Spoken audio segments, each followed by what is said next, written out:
Welcome, everybody, to episode 9 of the Under 1 Million podcast, the podcast based off of the Deserving playlist series on Spotify.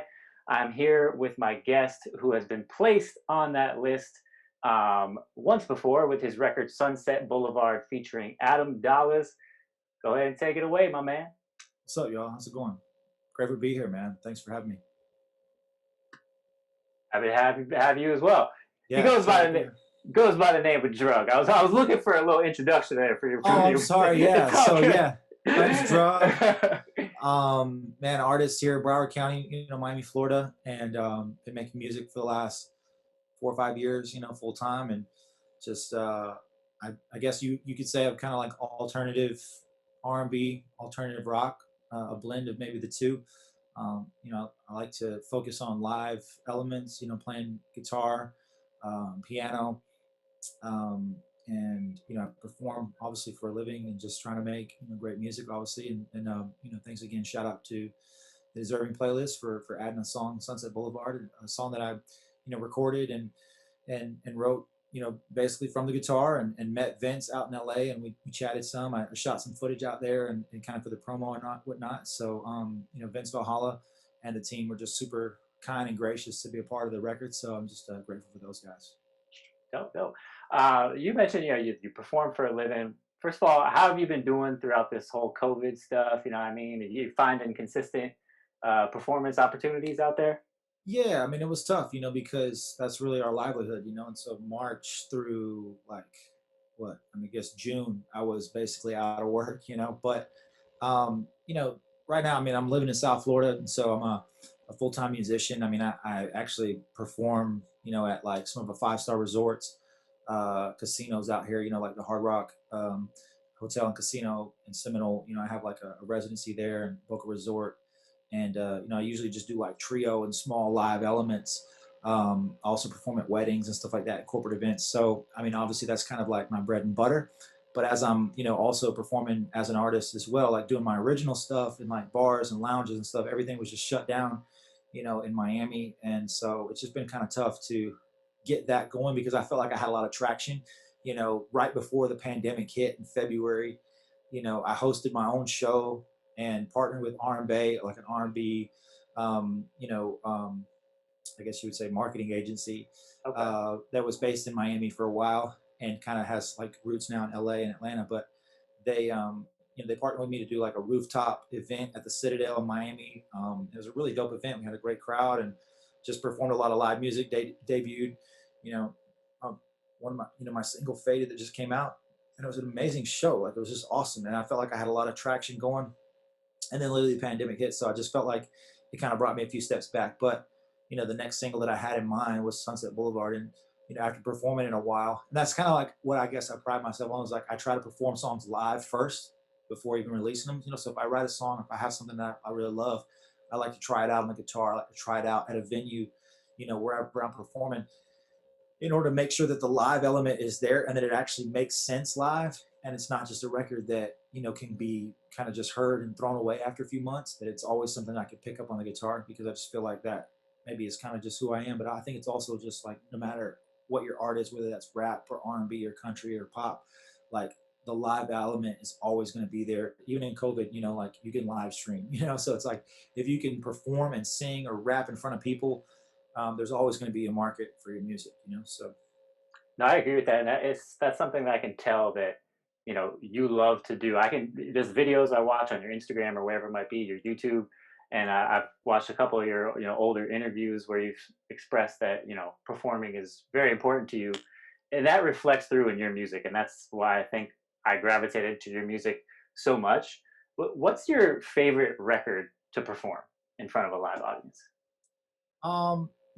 I would say Sunset Boulevard's up there, because I did all the guitar parts, tracked those, on the record, and just played. I basically did the solo, everything, just like the guitars, looping those, playing with the band, the full band with that. It's incredible. But I have to say, this Afrobeat I put out, a record that I put out like in 2019 with Daramola. who produced it. It's called Chemistry, and it's just like a fun song, you know. It's just so it's just like always works like live, and having a bass player and a drummer, you know, and just vibing off that energy is just is something nothing really like it. And so I just think the rhythms of Africa, if you will, that come from that continent are just amazing. I think about iconic songs that are able to perform live, like what's that song by Paul Simon? It's man, it's like I'm not good with record names either, man. yeah, like Simon and Garfunkel. Like, this is Paul Simon record. Damn, I just forgot the word. Like if I got the actual like name of the song, but it's like uh, it's just the rhythms of it. It's just like when you go there and you experience that. And I think just having a Nigerian friend who has just like that energy, from Africa, you kind of get this euphoric vibe. You know what I'm saying? And I just think there's something magical about that. I think there's something powerful in like channeling those sounds in today's world. And I think for me, just being exposed to those sounds is really inspiring to me. And so just like I'm intrigued by that. I haven't actually I wouldn't call myself a student, of Afro beats or Afro pop or African, obviously music and rhythms, but I just think I'm very inspired by it. So every time I listen to like a Wizkid record or Skepta or somebody, I'm just like, yo, this is crazy, like, or Burna Boy, I'm just like, I'm out of my mind, just listening to the sounds and the rhythms. It's really powerful. So that's one of my favorite records to perform. It's called Chemistry. And it's actually my best performing song too on Audio Mac. It's really done really well this past year. So Now that's something that I thought that immediately noticed. You kind of do experiment with different sounds from different cultures and stuff like that. You do an incredible job of it. I find it really difficult to do that myself.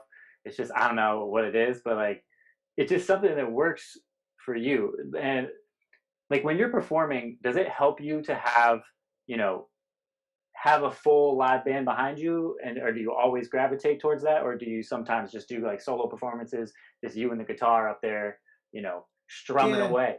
yeah, I do a lot of solo gigs, but again, it's like it's not if I'm doing my own show, I'm playing my own music. I really like to have a drummer behind me. I always play with the same drummer, Shalom Andre, as much as I can, and I've got a few bass players that I play with in town. And honestly, my goal this year is to record another live album. And I don't even know where that thought came from, but just like basically 2 years ago when I recorded my first EP, which is really my only EP, it's a live EP. We recorded it live in the studio. And so like I had this Venezuelan, Grammy Award winning bass player Rodner Badillo, who's so gracious to play on it. And so it's like me, him, and Shalom on a trio in the studio in Deerfield Beach, and we just said record, and we just started playing, and all three tracks are tracked in the studio live, right there, vocals and everything, and just mixed it down. And we shot video to it all as well. And the cool thing about it was it helped me land gigs, so it was like, okay, people could see, oh, you can perform live. Well, here, we'll hire you for whatever show or whatever, which was cool. So it was like a simultaneous double hitting two birds with one stone. It's getting me gigs and it's getting me booked, but it's also getting me streams. And so it's something that I really loved. But now the drummer was like on a drum pad, and so just like this year, I was like, yeah, I want to play with like a drum set. I want to get like a sax player and like singers, and I just see myself like going to that next level with the live element this next year, and that's kind of one of my goals. So I'm just kind of speaking it out there on this podcast that I'm trying to put that live album out because I really want to I want like a whole band, and like a whole symphony, if you will. I just think there's something amazing about that, like being inspired by Coldplay and John Mayer and just like Kanye West. These guys that have like these elements and they understand the arena, they understand stadiums. You know what I'm saying? They understand like iconic songs that live on forever. I just think those are things that I kind of want to do this year. And like it's maybe against the grain too, because it's not always something that you get on playlists with. Right. So but I'm hoping to change that a little bit. That there would be this kind of authenticity, this Lauryn Hill stripped down element that would resurge back in R&B and hip hop again. And I think it is a little bit with her. She's No, done I such a agree. great job, just like bringing in live music again and guitar and performance and just like having a band, behind her. And I just think some of the people that inspire her, D'Angelo, Lauryn Hill, people that she's kind of called out, and always, kind of name dropped in some of her records. I think it is important to, you know, get back to like music being music because every time I go in Clubhouse, every time I hear about like the legends, in R&B and stuff, they're always talking about how music is not what it used to be, and I kind of want to be a part of that solution of just saying, hey, let's make music again in the most authentic way. You know, it's not just a loop or a sample, but it's real musicians in a room rocking out together. You know, so um, yeah, I just think that there's some longevity to that. It's not necessarily going to make you trend on TikTok, but it can help you, I think, have a sustained music career. So Oh yeah, for sure. And I mean, to me, it's immediately noticeable. Oh, and you throw on a record, you can tell if that was, live instrumentals or not. You can right, tell if it was a live recorded record or not. It's very clear. And to me, I'm one to feel music. You know what I mean? I'll just like listen to it. Oh, this is a catchy tune, and I'm gonna sure, bop to it. But right. there's just something about certain records, and most of yours, if not all of them, being that type of record that it just feels genuine, and I appreciate that for sure. Did you record Appreciate that that. that uh, that live album at Marquee? I did, yeah. Yeah. Marquee Okay. and Deerfield.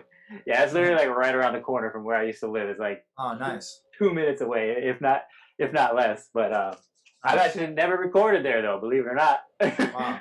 Yeah, but You it's play too, or what? I don't, and that's really why I haven't recorded that studios. Okay, I'm just into strictly hip hop and vocals, so sure, I don't sure. really need that space. But yeah, I've always been curious about what goes on in there. That's cool. Yeah, yeah, for sure. I noticed something, man. I got to ask you, how does it feel to be a father, man? It's amazing, dude. I have two sons. You know, I got a son who's 7 years old, and I also have a son who's 2 months old. So it's been a lot of just fun, just around the house, obviously, and grateful for COVID in some ways in my life. Obviously, and that's a sad thing to say that COVID has killed and taken so many lives. Um, and I think it's a very serious thing that we have to be safe. But I think for me, it's like I'm finding that in 2020, I'm grateful, even in the midst of that pain and that tragedy, that I've been able to be home a lot and I've been able to be with family. So I think that's super important. I think just like in these like troubling times, we have to like find the good too, and find the positive that, okay, well, a lot of industries might be shut down, but you know what? Maybe it's open opportunity for people to start new businesses or do that one thing they never got a chance to do. And so I think if we're still here on this earth, we got to, make sure we make the most of it. So for me, it's like, I'm really grateful that we've been in a work from home aspect. I guess I'm not grateful that we had COVID or that we had this horrible pandemic, but I just think I'm grateful that we've had Right, time to right. be at home. So No, that's understandable. I mean, yeah, you can definitely tell that there are obviously, it is a tragedy, but at the same time, a lot of opportunities have opened up. yeah, and Um, I think it also it even helps inspire people to like create music. And like for me, it's like yeah, it's giving me more time to write. It's giving me more time to create and just kind of get back to who I want to be as an artist. So no, absolutely. I feel that for sure. Ever since have had children, do you think that's changed your outlook on your music life at all, or you've pretty much stayed the same, or had the same goals? yeah, I think I've just had the same goals. I mean, some people they do change with fatherhood or parenthood. I think that I would just probably say that's probably for people who've been very successful at a young age. Like for example, Justin Bieber, if he has a child today, his life is probably going to shift a lot, because he's this world famous, performer and all. And he was famous from like 14, 12 years old, whatever, So like, I'm sure his whole life is going to be, oh, it's different for me now because my dad. For me, like, I just started making music, when I turned 30 years old. So like, for the past 4 or 5 years, I've just been like, you know, I've had one goal in mind, which is just like, which I mean, I guess I started making music at like 28, you could say. But I'm just saying, like for me, like I'm at a different season of my life than someone like that, signed to a label at 15 or 16 years old. So for me, like I'm in my 30s. I'm hustling, trying to make this a lifelong career and like a marathon. It's not a sprint for me. So like if I have a baby, it's like, okay, cool. Now I'm in the studio and I got the baby in the rocker, and I'm like creating a beat, what I'm saying? Like I've actually got like a baby pen like in the studio with me, and I'm just sitting here like trying to, continue to write and do the, whatever jobs I've got, lined up, whether that's production work or I'm just, writing a new song. So it hasn't really necessarily affected my life in that way because I've already kind of established a rhythm of who I am and what I'm doing, and so I think that when you have kids, it can be a big change, especially if you're a single parent or whatever. But obviously it's not the case for me. So I just got blessed to have a great wife, have great kids, and I feel like I've got a great opportunity to you know continue to be successful in music, which to me, success, and I've talked about this sometimes like on the internet, it's like success is not always like 100,000 streams or a million streams on Spotify. For Like I sure. think sometimes during Christmas time, it's easy to like post your Spotify numbers. And like, I actually like went down in Spotify numbers last year. It was super weird. I'm like, wait, I had my best year in music, but my Spotify numbers went down, which is weird. But my audio Mac numbers were through the roof, and my performance royalties were through the roof, and my publishing royalties were better than I've ever done. And I've sold more records than I've ever done.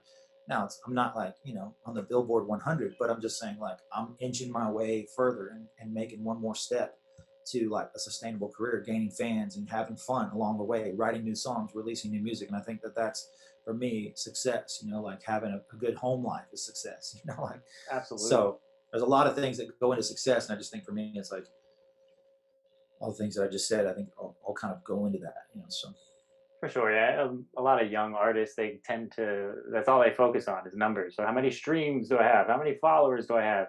I Yeah. honestly just sit back and laugh when I see all these people posting their end of the year Spotify numbers at the end. It's like, oh, blah, blah. Honestly, I know most of them are, first of all, paid streams and fake streams, and they don't even, it's not real. You know what I mean? Yeah, For a sure. lot of these guys. And it's like, it's all just looks. So I'm on board with you 100% with what you're saying.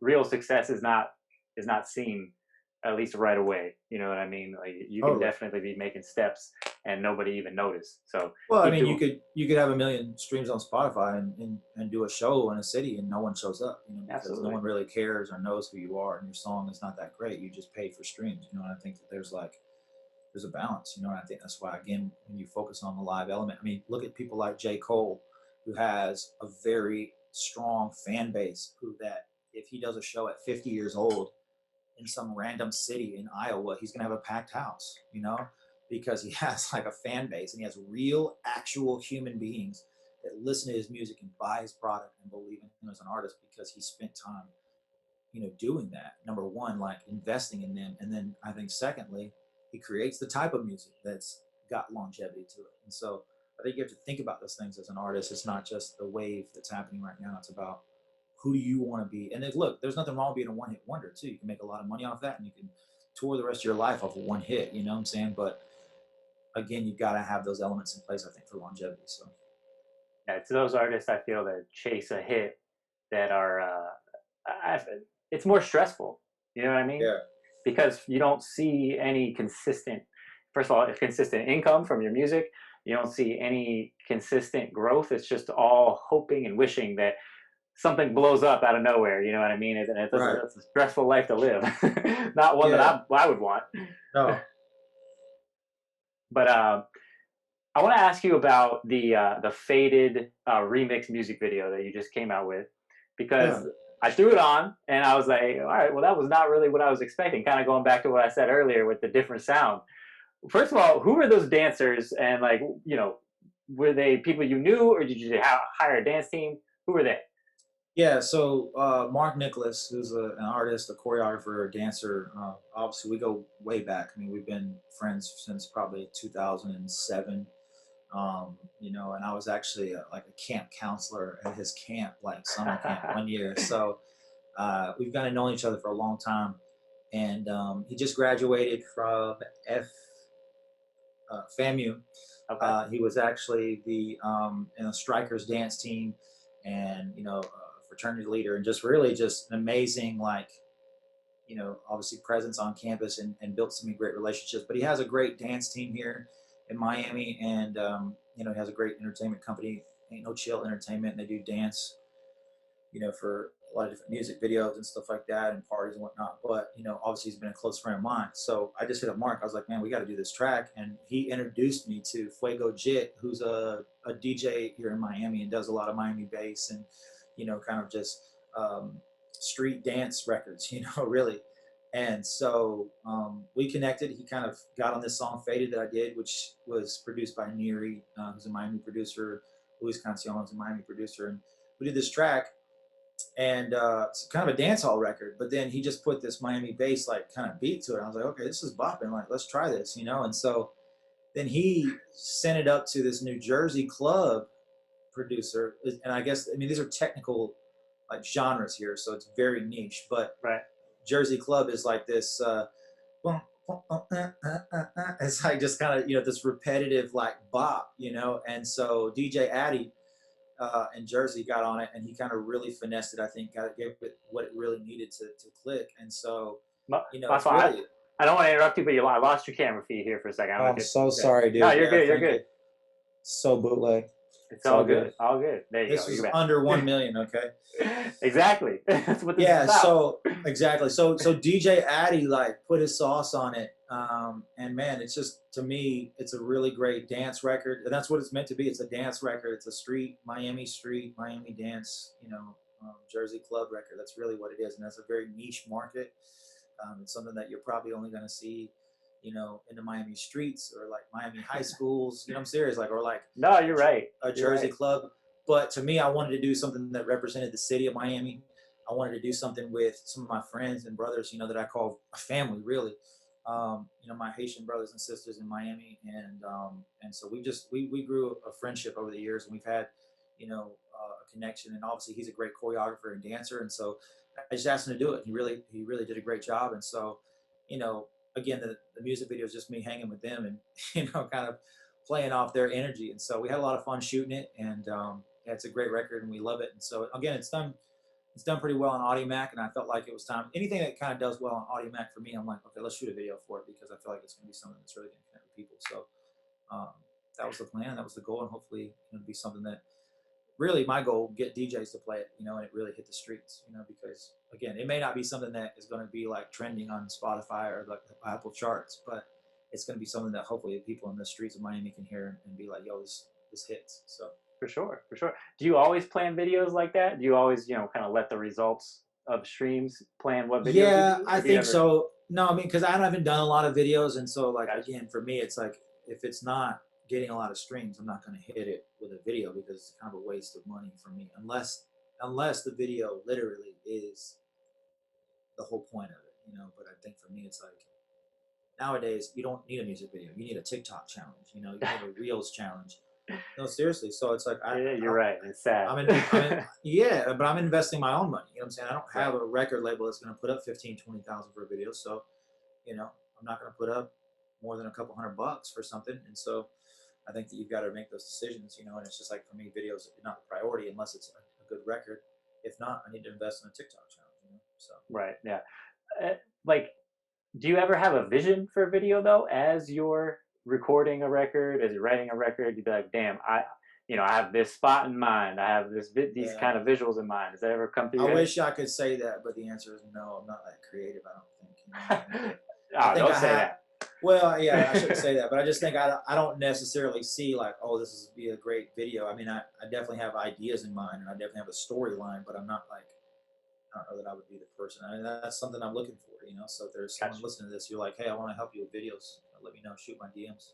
Let me know. Hey, hey, So I'll yeah, I'll put the word out. I'll put the word yeah, out. for sure. So I gotta ask you about this game. I played it. The more than nice. I can bear game. Yeah, I check it think it's out. dope, man. I think it's fun as hell. I'm not gonna Thank you, lie. bro. How did How you come far? about that? How far did you get? I beat the first level and didn't have any more time to play. So Dang, man. Yeah. So I got to the second level, but I haven't actually beat it yet either. No, it's a great game. My buddy Elijah put it together, and I just felt like I wanted to do something different with the record, more than I can bear. And a buddy of mine who's another artist here in South Florida, he's done a video game before, and so it just inspired me to do one. And so, um, yeah, Elijah put his together, and so he put mine together, and I just, um, it's a great way just to kind of have a different type of connection to the song. I think that sometimes it's easy just like us post a video or post a link or post a pic, but how to get people engaged. And I think, you know, um, I don't play video games per se anymore. Like I used to growing up, I played Madden '94 and I had Tony La Russa baseball and I had Sega, Genesis, and I had, a PlayStation and all that. And I played, a lot of sports games. I probably played, like Siphon Filter and, different type of, you know, James Bond games and stuff like that. But I kind of got out of gaming once I got into college, so I'm not like I wouldn't call myself a gamer whatsoever. Like I don't own a console. I'm not on Twitch like playing video games. Like I'm really just focused on music and that's it. And so I know there's a big market and niche for that. I guess this was kind of an attempt to kind of make sure that hey, okay, maybe some people want to play it. And I think also too, it's another opportunity to get kids involved. Like if you got Yeah. music that can be kid friendly, you should, try to market. Because I just think sometimes people limit themselves, especially I guess in the realm of hip hop. Sometimes when you make, which I don't make hip hop music per se, but when you're making hip hop music, I think it's an example. You got to have clean versions, and you got to have instrumentals, and you got to get that stuff up front so that when you're releasing music and marketing it, like you have a wide variety. Your music can be in sync licenses, and your music can be in movies and stuff. You don't have like just all one version, and so you got to make sure you have all that. So I say that to say that this game is something that I've done. So on my website, you can just click there and drugmusic.club and play the game. It's really a lot of fun, and I think it's also just something that people can remember and never forget. So um, Yeah, I thought it was incredibly creative, and it yeah, was thanks, man. it was a different feel. And as an independent guy, you know what I mean.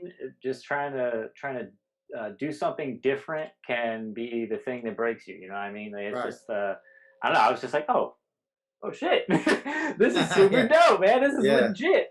How much input did you have on the game? Like, did you have any visual input or anything like Yeah, that? I was like, yo, we gotta have, a doctor, and we gotta be like going. I wanted it, again, there's a little limitations with the budget. So like, again, if I poured like, thousands of dollars, I probably could have customized my own game with some like actual EA Sports or somebody, But again, having the budget I had, I'm like, let's get a doctor, let's get into an abandoned hospital type of thing, and let's go and like, get these pills, and avoid like, I don't know, these devilish demons or flying demons or something. So the best thing we could come up with is kind of this Mario type game. There's like a bat going after this doctor, and like he's going after these like pills. So I thought it was kind of cool. It was a cool element of just like, again, reflecting the themes that I'm trying to reflect through music and the imagery of healing and frequencies that can open your mind to higher heights. And I think that people have to understand that music is spiritual too. It's not just this physical thing that we do and we play. It's emotional. There's powerful behind, like, imagery and messaging behind music. And I think when you make music from that perspective, it gives you a purpose and gives you. So you're always searching for a brand, but your brand comes from the heart. It comes from like who you really are. You can't fake what your brand is. Your brand is who you authentically are. I think for me, like, it's something that I can't really necessarily dodge or deny. That I believe that God has a purpose for our life, and I believe that like there's a purpose behind me even making music, and I want to touch people's lives. I want to inspire people. I want people to like make it another day, and I think that's something that I was trying to do with this song more than I can bear. It's a song about mental health. It's a song about having freedom and having peace of mind, and I think that it's not just about. I didn't want it just to be another song that we put out. I wanted it to really raise questions and bring conversations my way. That people that hear the songs, they say, hey, I want to have, I want to, I want to get free, or I want to get help. Um, I had a guy one time at a show. He's like, yeah, man, it's really cool. Like, your name's Drug. And he's like, my brother died of a drug overdose, and so I just like, you know, your music really spoke to me. And I was just like, yo, it's like really cool, that you were able to open up about pain in your life, and that hopefully the music that I'm playing, when I'm playing live or wherever, like, it's doing that. It's opening people up to have those conversations that's going to help get them free and be healed. So, And it is. It does that for me. I mean, that's you're one of the first people, honestly, that I thought about to have on this podcast when I, started creating it, or the idea wow. for it anyway. And that's the reason why. It's something about your music and your records that when it comes on, I'm not just, listening casually and doing something else. It makes me stop what I'm doing and listen to that song and everything that you have Wow. to say. So I mean, I I love it, and appreciate that. no, for sure, man, and you deserve that to hear that. I know you probably don't hear it as often as you'd like as an independent guy, but you know Yeah. that it's incredible stuff what you do for real. Thank you, man. Thank you. I want to ask you a couple more questions before we go. I know you might have be on time crunch here, but I saw that you used to have your own podcast yourself, the prescription podcast. I imagine is what you called it. That Yeah, is the the RX, RX yeah, RX RX podcast. podcast. Yeah, I did a series this summer, obviously, but I'm obviously looking forward to season two in a Okay, couple cool. weeks. That Yeah. was going to be my question. If you had any more of that in the future coming. Yeah, I definitely am. And I think it's something. It's an opportunity where I'm able to like other obviously interview my friends or artists that I know or people that I don't know. But I think for me, like just having an outlet to speak about other issues because I necessarily don't want to get like too political with my music, but like I think that we have to have hard conversations, in 2021. And I think that that was, again, going to be a part of the podcast for me is like having tough combos and obviously like interviewing people that maybe be even, and this is what I want to get to. I feel like I interviewed a lot of people that agree with me on certain topics. I want to interview people that don't agree with me on certain topics, and I really want to find healing through those conversations of people going, okay, how can we reconcile our nation? How can we reconcile our history? Because there's a lot of hurt and pain in American history, and I think it came to light this year, with George Floyd's death, with Breonna Taylor's egregious death, and murder. And I think that it brought a lot of racial issues to light that we thought sometimes as white people, like for me, that we thought were behind us. We're like, oh, those are the old days. And it's like we're always putting like Martin Luther King and Malcolm X quotes, like, we're like putting pictures of them in black and white, so it looks like it's from the 20s, or from like the 1800s, but really it's like it was like 60 years ago. I mean, Martin Luther King should still be alive today if he wasn't assassinated by the FBI. And so you've got all this like revisionist history that white America, that I'm included in, tries to do. And I don't think that black people hate our country, and I think that the right and the conservatives sometimes can get it wrong, and they can say, oh, people don't like our country, and they Donald Trump and a lot of the conservative movement made egregious claims about Colin Kaepernick, who took a knee against police brutality and was blackballed from the NFL. And these are hard topics people don't want to have, and they have all these like political comments about it. But really, this is just the facts. Like Colin Kaepernick didn't do anything except kneel because a veteran from the Marine Corps told him that to kneel. You know what I'm saying? Like, hey, you should probably kneel for the flag. He's like, okay, I'll do that. That'll be honoring to our country. And then people still have a problem with it. And I just think like racism is a big topic that like I care about and I'm passionate about. I have an interracial marriage and I have mixed kids, but I also have like black friends. It's not about like I've had my eyes open to how racist my world is and was, and how racist I can be. And I think there's racism in a lot of people, like not just white or black, and black people experience racism within black people, like different, the Caribbean, and Right. Latin, America has a lot of racism between each other, Venezuelans and Cubans, whatever. Like it could be so many different things. There's racism all around the world. Asians have racism, and Jewish people and Palestinians. And there's so much racism that goes on all across the world.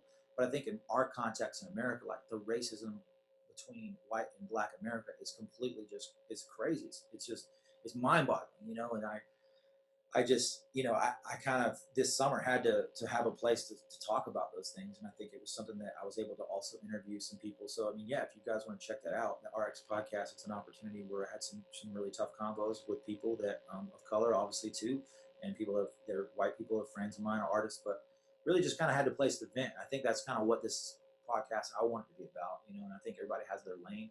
And again, I'm not trying to start a political podcast or like a sports podcast. I just think it's going to be something that's focused on music, focused on culture, what's happening in today, and we'll talk about great topics. But yeah, I definitely have a place and a passion, to speak and share. I don't want to ramble on, but I think it's something that No, it's okay. I'm passionate about. So No, that's important stuff, man. And it's almost like a form of therapy. You know what I mean? I try not to get right, too much into political stuff on here, but like I'm really yeah, open to have a discussion about everything. That kind of was something that I threw around in my mind again when creating this podcast was, all right, what do I want to stick to? I really just wanted to be about you guys as artists, and get to know you guys as artists and people, because that's yeah, important for fans sure, to see, and to actually become true fans of you and not just listening to your music every once in a while. exactly. But you're 100% right. And where can people find the podcast, the Yeah, old episodes? Spotify, Apple Podcasts, Amazon Podcasts. You check it out. I just type the RX Podcast, and it should pop up. And so, yeah, I've got a few episodes from first season, and I think it's going to do well. You can also find it on Anchor or find it on my website. So, but yeah, it's definitely something that I'm going to start season 2 very, very soon. Awesome. So, Awesome. One last question I got to ask you. If it wasn't for your music career, what would you be doing right now? What do you think you would be doing? it's a great question because I don't think I could do anything else.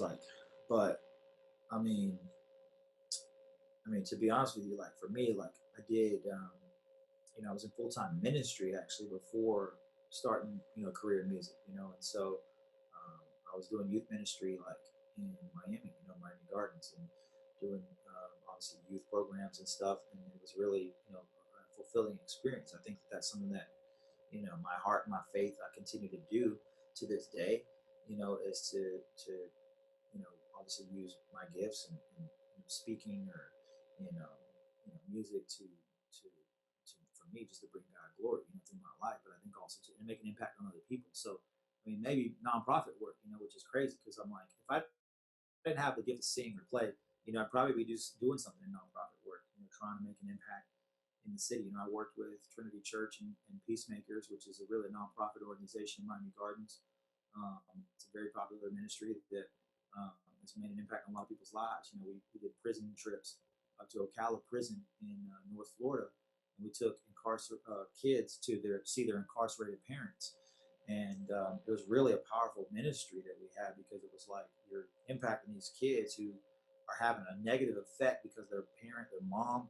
Matter of fact, the kids we took there were to the female prison. So it was like literally there was their moms in jail, and they can't see their mom. But what's really cool is the statistics show that as they go and reconnect with their parents, like they start doing better in school, their emotional, their mental health is getting better. And so just being a part of Peacemakers Family Center has really changed my life because it really just opened my eyes to a whole other world. And I just think that like being a part of children inmates and programs like that, it was really impactful. I was an AmeriCorps member for 2 years, just serving the city of Miami, and so I think for me, like trying to make an impact in people that can't do anything in return for you, and it's not about like, oh, we're trying to serve the poor people in Miami. Like, yeah, there's real poor people in Miami. There's people that really are suffering from the systemic issues that we've set up in America, right? Oh So yeah. we haven't gotten it all figured out. And there's people that are, we're debating on Twitter right now about should minimum wage be 15 hours? Yeah, $15 an hour. Yeah, it should be $15 an hour. Like, it should be more than that. Maybe we should figure out a way to provide healthcare for people. I just think, you know, at the end of the day, we have to realize that people are people, and some people aren't always like responsible for the situation they found themselves in. It's because of systemic issues, and that's where it goes back to systemic racism. I mean, we could look at poverty in America in certain communities; it's because of systemic racism, and it could be a lot of different issues. But I just think for me, experiencing that in a one-to-one, face-to-face way in reality was just like it was mind-boggling, and it just showed me that there's a responsibility that we have, especially as like educated, you know, white people like myself, a privileged white male, to say, I'm going to go out of my way to make sure I understand people that don't look like me. What is uh, the communities around me going through, and how can I make a difference? And also, like, I'm not going there just for charity work. Like, oh, like I want to help black kids in the hood. No, like I want to go and learn from black kids in the hood. They're teaching me a lot. You know what I'm saying? And I want to help be a part of the solution to changing some of the systemic issues, like you know, redlining and like mass incarceration, things that are really like I think just like troubling to me. So I think those are issues that I would probably be passionate about because I just don't see myself doing something like bagging groceries. But you can do something wrong with bagging groceries, but I can't do that. Like I just can't sit in an office somewhere and feel like my work is not meaningful. And I think that you give me one life, and so for me, it's like it's not about money, man. Like I worked in Miami and I didn't make a lot of money. You know what I'm saying? Like, and I barely paid bills, but I was fulfilled with my life and the decisions I was making. I was fulfilled with the mission I was on. And I think today, making music, like obviously, I'm making enough to provide for my family, so I'm happy, But I'm also on mission because I feel like there's a deeper purpose behind that, and I'm not just trying to like strum chords, but I'm trying to like actually like make change. And so I think we all have a responsibility for that, And some people like to get rich and not have the responsibility, and that's on them. They're gonna answer for that someday. So I think we all have a responsibility to help those that are underneath us. So, That's awesome. and let me take that back. I don't want to say people underneath us, but I'm just saying we all have a responsibility to help others. Whether that's people that Right. are homeless on the streets, or or give back to the next generation, whatever that is. So no one's beneath me. You know what I mean? Does that make sense? No, it does. It does. And that's always been something that's really bothered me about when most people talk about Miami. It's like it's just built up to be some like party town that's, everything's nice and gravy. Nobody actually ever talks about the mass poverty that's there. I mean, it's obvious. Just step outside your door in Miami and you'll see it. You know what I'm Yeah. saying? So it blows my mind that people just kind of ignore that. But what would you say to someone that might be, or someone of that's Caucasian that might be um, scared to speak up about issues that you just mentioned? You know what I mean? Because I think that's a Yeah. reason a lot of us don't get involved is because we're scared to say anything because we think we're going to be just, I don't know, whatever, laughed at or whatever. I don't know. But I Yeah. lost you on I camera think. there again too. Sorry. It's Sorry, dude. This all phone good. was All good. shutting off on me. There you go. Sorry about that.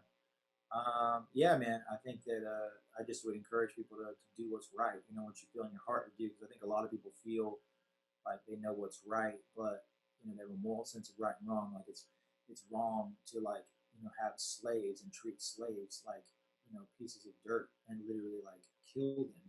But there were white people that stood by and watched those actions happen, hundreds of years ago, and they did nothing. And I think that Martin Luther King talking about the biggest hindrance to the civil rights movement was the white liberal, the person who claimed to be like on the side of black people and like, hey, we're gonna make progressive change, but they really didn't want to make change.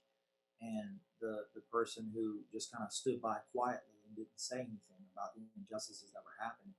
And I think that's the reason why we're still here in 2021. We don't really have equity between white and black America because we've got people that are too scared to say stuff. And for me, everything changed when I had a friend, um, killed at the hands of police.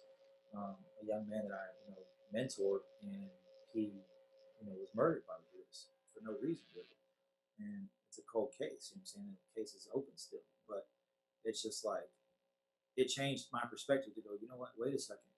And then to see people's reaction in the community, just my friends, they're like, "Yo, this is we've seen this over and over again." You know what I mean? And I just think it opened my eyes to like there's real like injustice, and it's not about police. Like I mean, my brother's a police officer. I love police officers. I think police officers are great. Police officers that do their job properly. Police officers that are morally and integrity, have integrity. People that are not racist. But I think that there's a systemic racist issue in that field, just like you would say that there's a systemic pedophile issue in the Catholic Church. A priest in Boston, what I'm saying, Right. who had a systemic issue that was going on in the Catholic Church. And so I just think you have to have accountability everywhere you go. You know what I'm saying? You can't just say, well, well, that's not the case. There's only a few bad apples. You can't have a few bad Catholic priests filling up on little boys. You just can't have that. And you can't have any or a few police officers murdering black people just because they say quote unquote that they feared for their lives. And I just think that this is hundreds of years going on. So again, I could go on and on this topic, but I just think that people have to have the courage to speak up and obviously not like be afraid of the backlash, because at the end of the day, it's like, this is what's right. And I admire people like Bernie Sanders who like stood up and just said, hey, I'm going to like stand up for this back in the 60s, you know what I'm saying? And he's still doing Right. the same today in 2020, like trying to stand up for what's right. And again, I don't agree with everything every politician says or does, you know what I'm saying? And I think that Donald Trump did some good things for black people too. And people were like, oh, well, Donald Trump is the worst person in the world. Okay, well, maybe he is. Like, let's get him out of office if he's going to be hindering to, racial issues for sure. I don't agree with that. You know what I'm saying? But like every president has contributed to racism along the way. You know what I'm Right. saying? And like I don't think Absolutely. Joe Biden is going to cancel racism. Like America No. is still racist and they'll be just as racist with Joe Biden as the president. We have a black, female vice president now.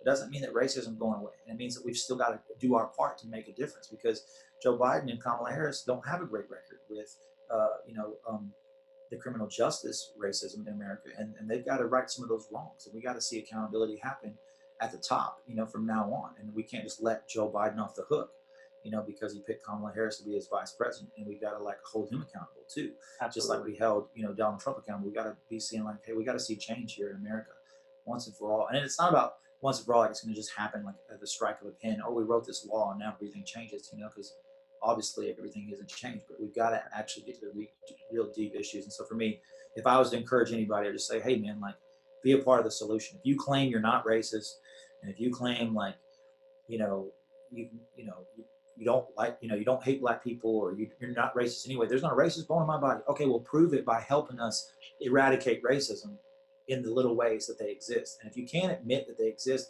then I think you live in an alternate reality. I would agree 100%. And I didn't mean to end it on such a serious note. serious topic. Yeah, but I Yeah, mean, but hey, these are real issues, you know. So absolutely, it has to be said. You know, what I mean, that's why I went into it because I don't. You can't just avoid it, and I appreciate you sharing your honest opinion about it. sure, Uh, you got any Valentine's Day plans, man? man. Anything fun set up for Sunday? Yeah, I wish I could say I had a bunch of plans. I mean, I got some things up my sleeve, and hopefully just gonna have a great night with the wife. So Dope, dope. I try to stay low key. I mean, I know as artists we're supposed to be out there and a lot, but I try to stay low key a little bit. So hopefully we'll have a great night and just enjoy ourselves. But yeah, shout out to all the single people out there. I guess don't stop believing. Hopefully you'll find somebody someday. Absolutely. Yeah, Well, I wish you guys the best. I hope you have fun with your family and your wife. But appreciate it, man. wrap it up, man. What you got coming up soon in 2021. Let us know Yeah, where we can find you. definitely will, man. Yeah, Give it to find us. me at drug the artist every social media platform from Clubhouse to Instagram, Twitter. You can go to my website drugmusic.club. You can sign up to join my newsletter. You'll be in touch with all the new releases that are coming. But yeah, Drug the artist on all social platforms. Drugmusic.club. You can find it there on those social platforms as well. Got some new music coming out this year, and I'm excited about it. So subscribe to my newsletter, and right there on my website, and I'll be able to get those to you first. Dope. Drug, I appreciate you coming on, man. Thank you so much Thank for your you, man. I time. appreciate your time, man. All My right, pleasure. brother. Hang on for a second. I'm going to talk to you a little bit after this. But everybody, thank you for listening to episode 9 of the Under 1 Million podcast. I hope to have you back next time. Peace out, everybody.